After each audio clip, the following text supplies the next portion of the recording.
Aaron McCary getting injured days after coming on loan must have been a shock. But do you feel that you've brought someone, you've placed him well with Daniel Batman? I think the extent of Rob's injury was a shock anyway, you know, getting Aaron in and him being sore, coming into the building a couple of hours before, it was difficult for the kid, for sure. Monday he trained, and I think that, you know, from his kicking on Saturday, you know, he's not sort of overextended, and there was a real tightness in there, which made him a doubt for this Saturday's game.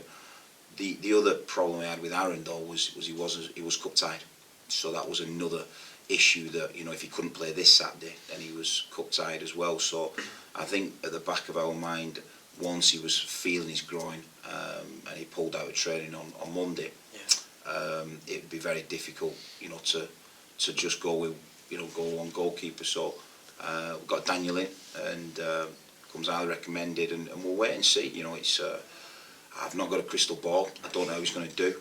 I know he represents himself in a good way. I know Jack Butland personally.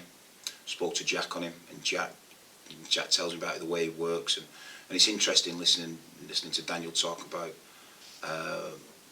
you know, the keepers there and the way they work, and what it takes to become the elite. And he's certainly following some fantastic goalkeepers at Stoke. So there's a real verve for him to want to come here.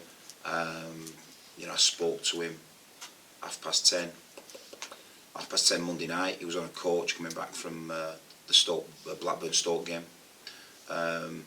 And Stoke, in all honesty, you know, Mark Cartwright, the technical director there, and Mark Hughes, we could still get hold of them at 11 o'clock at night. You know, this is incredible that these people want to help us out and took the time out to really try and help us out in a bit of a desperate situation. So massive thanks to Mark and Mark Hughes for, you know, for allowing us to have him and Daniel coming on the Tuesday to speak to the players and to introduce him to the staff and the system. And you know, it just shows you that some people don't forget where they've come from, you know, and Mark Hughes certainly, I hold him in the highest regard, because I think other managers, when they get to that next level, sometimes they do forget that they leave younger managers down there, and they don't support them like they probably should do.